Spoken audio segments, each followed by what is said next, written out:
Ann Musungu, KTN, Nairobi. Kwingineko mtazamaji, masomo huenda yakatatizika kwa maelfu ya wanafunzi wa gredi ya 10 nchini baada ya serikali kuchelewa kutoa fedha za kuchapisha na kusambaza vitabu muhimu vya masomo. Hali hii imeathiri ufikishaji wa vitabu shuleni kwa wakati, licha ya zoezi la uandikishaji kuendelea kote nchini.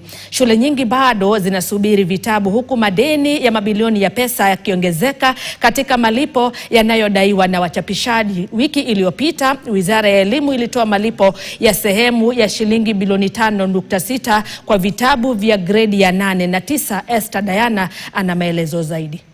Huku usajili wa wanafunzi wa gredi ya 10 ukiendelea nchini, hali ya sitofahamu inashuhudiwa mwanzoni mwa muhula kutokana na serikali kukosa kupeana fedha za uchapishaji na usambazaji wa vitabu, jambo linaloongeza shinikizo kwa mfumo wa elimu ambao tayari una deni la shilingi bilioni 5.4 za vitabu vya gredi ya 8 na 9 ambavyo bado havijalipwa.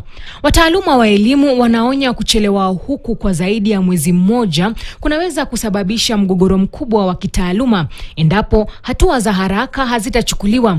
Kwa sasa wachapishaji wako mbioni sambamba na wakati ili kuchapisha na kusambaza vitabu kabla ya mwisho wa mwezi, licha ya deni la zaidi la shilingi bilioni 11 linalodaiwa na chama cha wachapishaji nchini. So currently I would say grade 10 is pending allocation of funds. There is promises, but there is no amount given. And our wish is we need to come up with a clear mechanism where we are addressing pending bills, current and future. Grade 10 reported yesterday.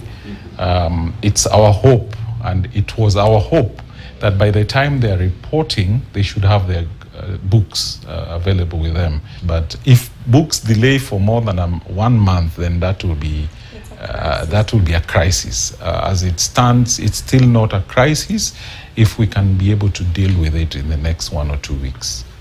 Mpango wa serikali wa kutoa fedha kwa awamu mbili umeibua hofu kuhusu uwezekano wa kuongezeka kwa vitabu bandia sokoni ambavyo vinaweza kutengenezwa nje ya nchi na hivyo kuathiri wazalishaji wa ndani. Chama cha wachapishaji nchini kinaonya hatari hiyo. So my recommendation is one is we sort out the procurement cycle so that we do not have the delays in payments going forward. Number 2 is to provide a guarantee of payment through letters of credit. The third thing that we need to do is zero rate publishing and printing. Taasisi ya maendeleo ya mitaala Kenya, yani KICD, imepokea shilingi bilioni 5.6 ili kufidia sehemu ya gharama za vitabu vya riwaya na kuanza malipo ya wachapishaji 23. Wachapishaji wameahidi kusambaza 50% ya vitabu ifikapo tarehe 16 Januari na asilimia iliyosalia ifikapo tarehe 31 Januari. Bado tukiendelea na taarifa kuhusu sekta ya elimu, ni kwamba ni mwanzo wa